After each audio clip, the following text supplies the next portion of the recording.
Hiroshima और Nagasaki इतिहास के दो ऐसे शहर जो सिर्फ 2 मिनट में ही तबाह हो गए। यह इतिहास का एक ऐसा बॉम्ब अटैक किया गया था अमेरिका द्वारा जो सिर्फ कुछ मिनटों में ही 80,000 लोगों की जान ले ली। इतना ही नहीं, इस बॉम्ब अटैक के हाइपो सेंटर से नजदीक रहने वाले लोग जो सिर्फ कुछ सेकंड में ही भाप बनकर उड़ गए और उनकी परछाई वहीं पर छप गई। यह अटैक इतिहास का इतना खतरनाक और भयानक अटैक था कि उस टाइम पर इसे किसी देश ने सपने में भी नहीं सोचा होगा कि आखिर एक छोटा सा बॉम्ब कैसे एक शहर को एक झटके में तबाह कर सकता है। यह अटैक इतिहास का पहला और इकलौता अटैक है जिसमें एटम बॉम्ब का इस्तेमाल किया गया था। हिरोशिमा में जब ये बॉम्ब फटा तो ऐसा लगा कि हिरोशिमा में एक नया सूरज निकल गया हो। इस बॉम्ब के फटने के बाद इससे निकलने वाले धुएं ने लगभग 15 किलोमीटर ऊंचे मशरूम का आकार ले लिया था। इस दोनों बॉम्ब के इंस्टेंट इफेक्ट और बाद में इसके रेडिएशन के कारण लगभग 2 से 2.5 लाख लोग मारे गए थे। आखिर क्यों? सवाल तो बनता है, आखिर अमेरिका ने ऐसा क्यों किया? तो जानते हैं आज के इस वीडियो में इस अटैक की पूरी कहानी को। तो शुरू करते हैं शुरू से।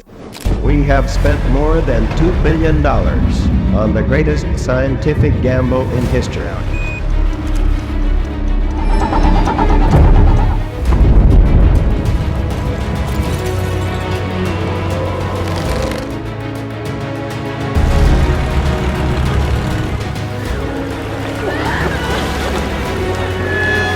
Your people laughed, your people cried. Most people were silent. Now I am become death, the destroyer of worlds.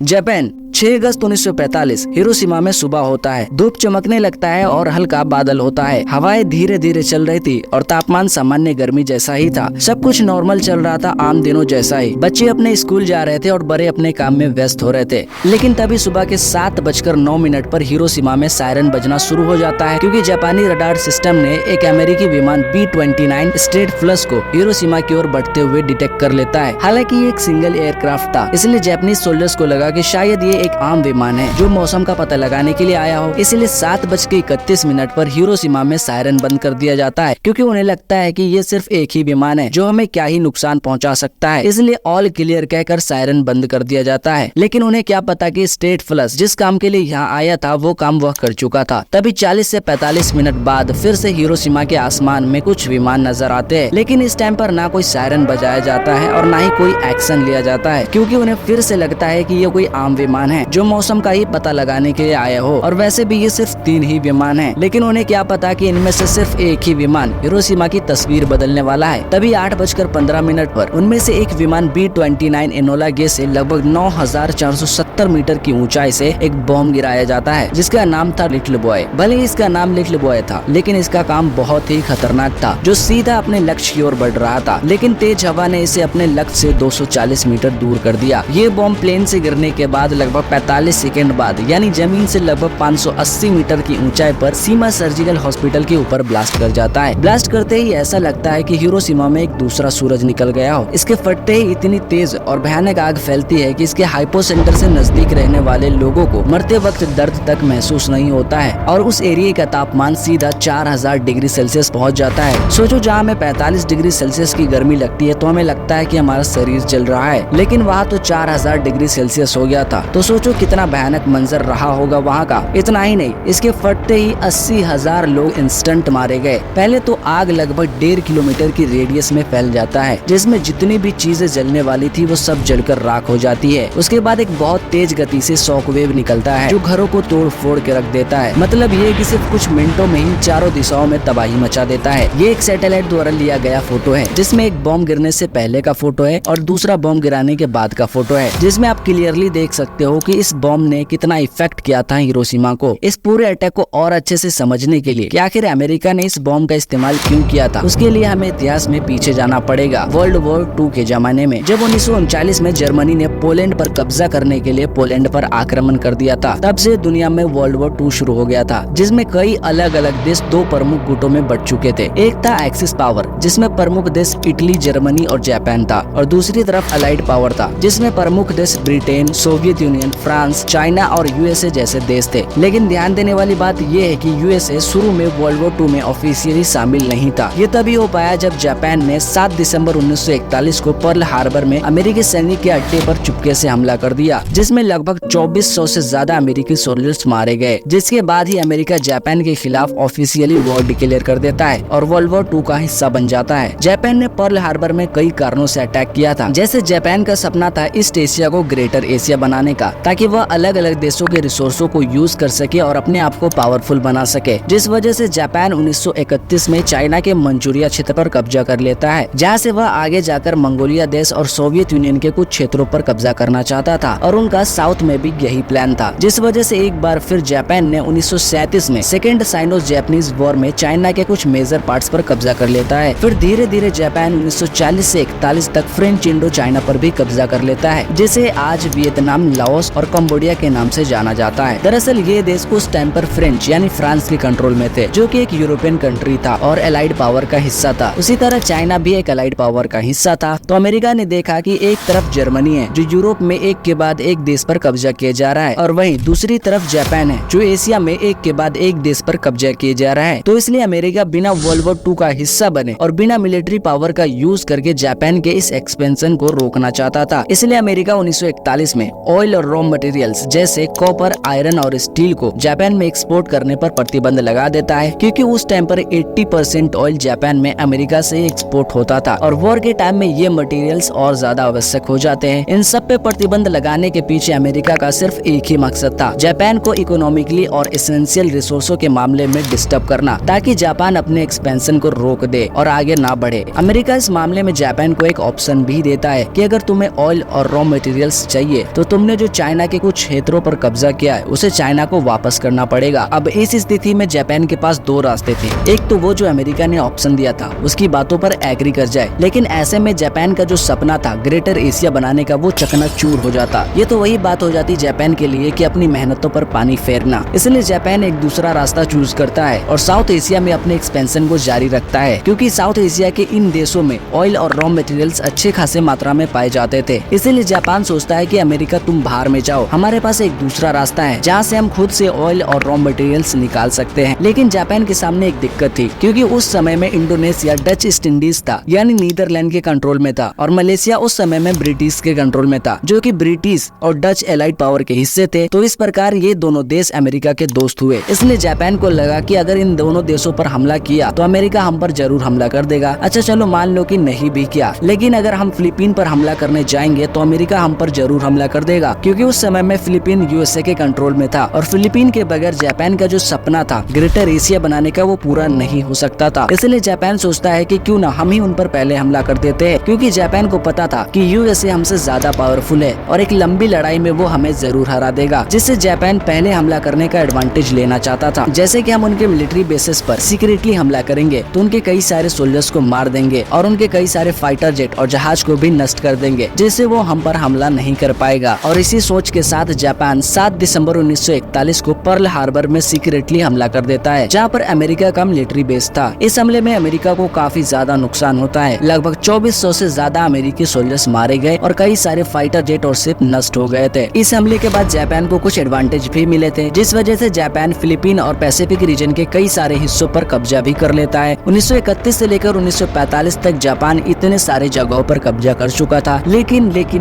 America इस हमले के बाद ऑफिशियली जापान के खिलाफ वॉर डिक्लेयर कर देता है और वर्ल्ड वॉर 2 का हिस्सा बन जाता है। That since the unprovoked and dastardly attack by Japan on Sunday, December 7th, 1941, a state of war has existed between the United States and the Japanese Empire. इस समय पर वर्ल्ड वॉर 2 अपने full swing में था, क्योंकि कई सारी बड़ी कंट्रीज वर्ल्ड वॉर 2 का हिस्सा बन चुकी थी। अब वर्ल्ड वॉर 2 के और ज्यादा गहराई में ना जाकर इस वीडियो के मेन टॉपिक को समझते हैं, क्योंकि इस समय पर जापान और अमेरिका के बीच युद्ध शुरू हो चुका था, जिसमें एक तरफ एलाइड पावर था और दूसरी तरफ एक्सिस पावर था। तो एक्सिस पावर में इटली 1943 में सरेंडर कर देता है और वर्ल्ड वॉर 2 से निकल जाता है। उसी तरह जर्मनी में हिटलर 30 अप्रैल 1945 को खुद को गोली मारकर सुसाइड कर लेता है, जिसके बाद जर्मनी भी मई 1945 1945 में सरेंडर कर देता है। तो ऐसे में एक्सिस पावर में सिर्फ एक ही देश बचता है, जापान, जो सरेंडर करने को बिल्कुल भी तैयार नहीं था, क्योंकि उस समय में जापान के जो एम्परर थे हिरोहितो, उनके द्वारा जापानीज लोगों और सोल्जर्स का बुरी तरीके से ब्रेन वॉश किया गया था, जिसकी वजह से वो अपनी अंतिम सांसों तक लड़ने के लिए तैयार थे, यानी सरेंडर करने का कोई चांस ही नहीं था। इसलिए अलाइड पावर ने सोचा कि इसे शांत करने के लिए कुछ तो करना पड़ेगा। इसलिए अलाइड पावर प्लान करते हैं ऑपरेशन डाउनफॉल को। लेकिन इससे पहले अमेरिका और जापान आखिरी सबसे बड़ी लड़ाई लड़ते हैं, जिसका नाम था द बैटल ऑफ ओकिनावा, क्योंकि अमेरिका देखता है कि जापान के बिल्कुल साउथ में एक ओकिनावा आइलैंड है, जहाँ से वो ऑन ग्राउंड जाकर हमला कर सकते हैं। इसलिए अमेरिका ओकिनावा आइलैंड पर अपने सोल्जर्स को भेजते हैं, ताकि वो फिजिकली जाकर ओकिनावा आइलैंड पर कब्जा कर सके। लेकिन ये इतना आसान भी नहीं था अमेरिका के लिए। ये युद्ध 1 अप्रैल 1945 से शुरू होता है और 22 जून 1945 तक चलता है, जिसमें लगभग 12,000 से ज्यादा अमेरिकी सोल्जर्स मारे गए और लगभग 50,000 से ज्यादा घायल हो गए, और दूसरी तरफ लगभग 1,10,000 जापानीज सोल्जर्स मारे गए। और इतना ही नहीं, उस आइलैंड पर रहने वाले लगभग 1 लाख से ज्यादा लोग भी मारे गए थे। इसलिए इसे एक ब्लडीएस्ट बैटल के नाम से भी जाना जाता है। अंततः अमेरिका ओकिनावा आइलैंड पर कब्जा कर लेता है, लेकिन इसकी कीमत बहुत ही महंगी पड़ती है। अमेरिका देखता है कि जापान फिर भी सरेंडर करने को तैयार नहीं है। ऐसे में अगर ऑपरेशन डाउनफॉल को शुरू किया जाए तो हो सकता है कि अमेरिका अपनी पूरी सोल्जर्स को भेजकर जापान को जीत जाए, लेकिन इसकी कीमत कितनी महंगी पड़ती है अमेरिका अच्छे से समझता था, क्योंकि एक छोटे से ओकिनावा आइलैंड को जीतने में इतने सारे लोग मारे गए थे। तो ऐसे में ये तो एक अच्छा खासा देश है, तो फिर इसे सरेंडर करवाने में कितना कीमत चुकाना पड़ता अमेरिका अच्छे से समझता था। इसलिए अमेरिका और एलाइड ने सोचा कि कुछ और रास्ता देखते हैं। इसी बीच अमेरिका के प्रेसिडेंट हैरी ट्रूमैन को पता चलता है top secret US military project के बारे में, द मैनहट्टन प्रोजेक्ट, जिसमें बहुत सारे साइंटिस्ट सीक्रेटली काम कर रहे थे दुनिया का पहला एटम बॉम्ब बनाने के लिए, जो बनकर तैयार भी हो गया था, जिसे 16 जुलाई 1945 में टेस्ट भी किया गया था और ये सक्सेसफुल साबित हुआ, जिसके बाद अमेरिका के प्रेसिडेंट को अब रास्ता मिल चुका था। इसलिए अमेरिका प्लान करता है इस एटम बॉम्ब को जापान के खिलाफ इस्तेमाल करने का। लेकिन अमेरिका सोचता है कि क्यों न इस बॉम्ब को गिराने से पहले एक बार लास्ट वार्निंग दे दी जाए जापान को। इसलिए 26 जुलाई 1945 को पोट्सडैम डिक्लेरेशन में अमेरिका के प्रेसिडेंट, चाइना के प्रेसिडेंट और ब्रिटेन के प्राइम मिनिस्टर साथ में आते हैं और एक अनकंडीशनल सरेंडर की डिमांड करते हैं जापान से, और वार्निंग देते हैं कि अगर जापान सरेंडर नहीं किया तो इसका नतीजा होगा प्रॉम्प्ट एंड अटर डिस्ट्रक्शन, यानी तत्काल और पूर्ण विनाश। हालांकि इस डिमांड में एटम बॉम्ब का डायरेक्ट जिक्र नहीं किया गया था, क्योंकि ये उस टाइम तक एक गुप्त हथियार था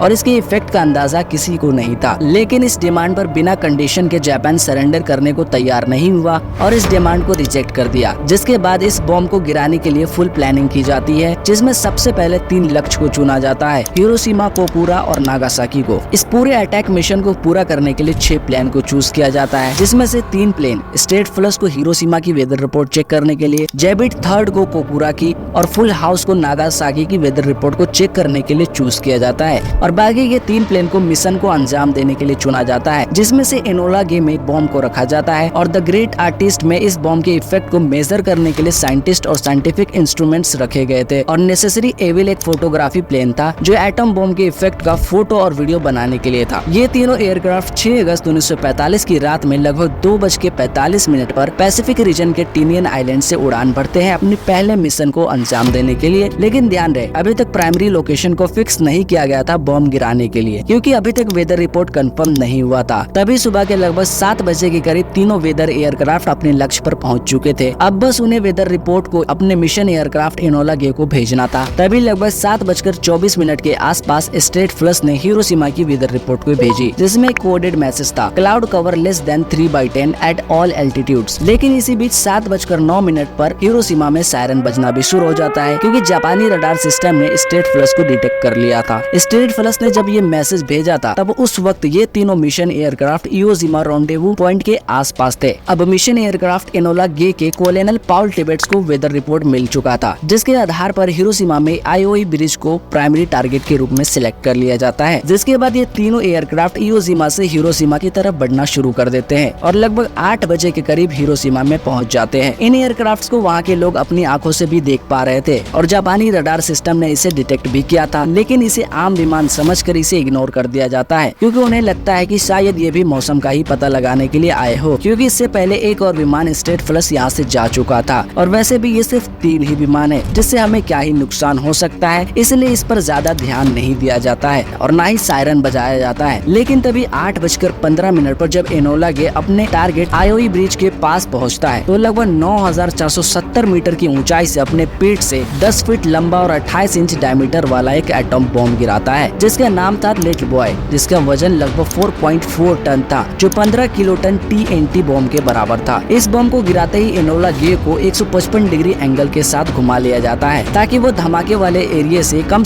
समय में ज्यादा दूर जा सके, और इसके साथ के 2 प्लेन द ग्रेट आर्टिस्ट और नेसेसरी एविल इस टारगेट पॉइंट से लगभग 20 से 25 किलोमीटर दूर थे ताकि इसके धमाके से बचे रहे। प्लेन से गिरते ही ये बॉम्ब अपने लक्ष्य से तेज हवा के कारण 240 मीटर दूर हो जाता है, जो लगभग 45 सेकंड बाद यानी जमीन से लगभग 580 मीटर की ऊंचाई पर सीमा सर्जिकल मेडिकल के ऊपर ब्लास्ट कर जाता है। बॉम्ब फटते ही 80,000 लोग इंस्टेंट मारे जाते हैं, कई लोग तो वेपराइज्ड हो जाते हैं। शॉक वेव और आगे के कारण उस एरिया का पूरा घर सिर्फ कुछ मिनटों में ही तहस नहस हो जाता है। सिर्फ कंक्रीट से बने ही घर सरवाइव कर पाते हैं, लेकिन उस पर भी अच्छे खासे इफेक्ट देखने को मिलते हैं। आप देख सकते हो कि इस फोटो में उस टाइम पर जो बिल्डिंग सरवाइव कर पाई थी उसकी क्या हाल हो गई थी। फिलहाल इस बिल्डिंग को अभी प्रिजर्व करके रखा गया है, जिसे लोग देखने के लिए जाया करते हैं। इस बॉम्ब के फटने के बाद जो लोग तुरंत नहीं मारे गए इसके इफेक्ट के कारण, उसे गर्मी और रेडिएशन ने तरपा के मारा। कुछ देर बाद जब बारिश हुई तो लोगों को लगा कि ये प्यास और गर्मी बुझा देगी, लेकिन ये कोई आम बारिश नहीं थी, बल्कि ये एक रेडिएशन वाली काली बारिश थी। जो लोग इस बारिश के संपर्क में आए और इसका पानी पिए, उन लोगों को कई सारी बीमारियां हो गई और वो तड़प के मारे गए। एक डेटा के अनुसार ये पता चलता है कि इस बॉम्ब के फटने के बाद कई सालों बाद तक इसके इफेक्ट के कारण लगभग 1.5 लाख लोग मारे गए थे। हालांकि इसके बाद भी अमेरिका एक और बॉम्ब गिराता है लगभग 2 दिन बाद ही, यानी 9 अगस्त 1945 को। हिरोशिमा में बॉम्ब गिराने के बाद अब 2 ही जगह बचे थे, कोकुरा और नागासाकी, जिसमें कोकुरा प्राइमरी टारगेट था, लेकिन कोकुरा में मौसम खराब होने की वजह से नागासाकी में सेकेंडरी बॉम्ब को गिराया जाता है। 9 अगस्त 1945 के दिन में लगभग 11 बजे के करीब नागासाकी के आसमान में तीनों विमान पहुंच चुके थे, लेकिन यहाँ भी मौसम उतना साफ नहीं था, लेकिन कोकुरा की अपेक्षा थोड़ा साफ था, जिस वजह से 11:01 पर बॉक्सकर विमान से 8,500 मीटर की ऊंचाई से फैटमैन एटम बॉम्ब को गिराया जाता है, जो लगभग 4.7 टन वजनी था, जो 21 किलो टन TNT बॉम्ब के बराबर था। ये बॉम्ब हिरोशिमा में गिराए गए बॉम्ब से ज्यादा खतरनाक था। प्लेन से गिरने के बाद ये बॉम्ब लगभग 43 सेकंड बाद यानी जमीन से लगभग 500 मीटर की ऊंचाई पर उराकामी घाटी में ब्लास्ट कर जाता है, जो निर्धारित लक्ष्य से 3 किलोमीटर दूर गिरा था। मौसम साफ नहीं होने की वजह से इस बॉम्ब के भी फटते ही लगभग 40,000 लोग इंस्टेंट मारे गए थे। आग और शॉकवेव के कारण उस एरिया का पूरा घर सिर्फ कुछ मिनटों में ही तहस नहस हो गया था,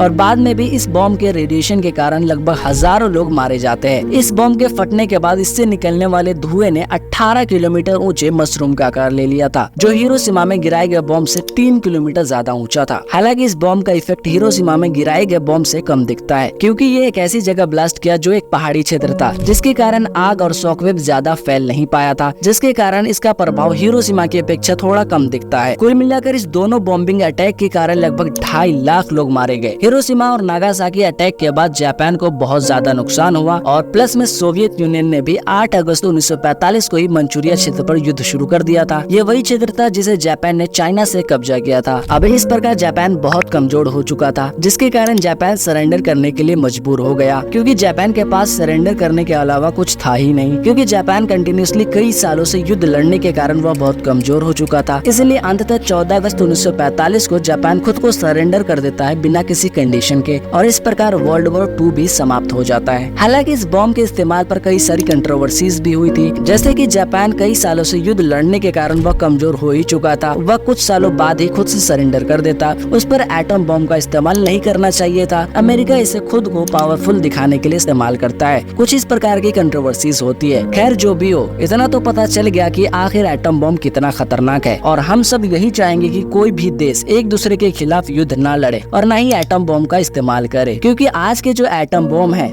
वो हिरोशिमा और नागासाकी में गिराए गए एटम बॉम्ब से 20 गुना से लेकर 3000 गुना तक पावरफुल है। तो सोचो कितना तबाही मच सकता है। और वैसे भी आज के टाइम में कई सारे देशों के पास एटम बॉम्ब है। अगर तानातानी में कई सारे देश युद्ध में घसीटे गए तो हो सकता है कि कई देश एटम बॉम्ब का भी इस्तेमाल कर दे, जिससे कितनी तबाही मच सकती है वो आप समझ सकते हो। इसलिए मैं इस वीडियो में बस इतना ही कहना चाहूंगा कि सारे देश पीसफुली रहे और एक दूसरे के साथ मिलजुल कर रहे। वीडियो कैसी लगी कमेंट में जरूर बताना, और अच्छी लगी हो तो वीडियो को जरूर लाइक करना। मिलते हैं नेक्स्ट वीडियो में। Bye bye, take care.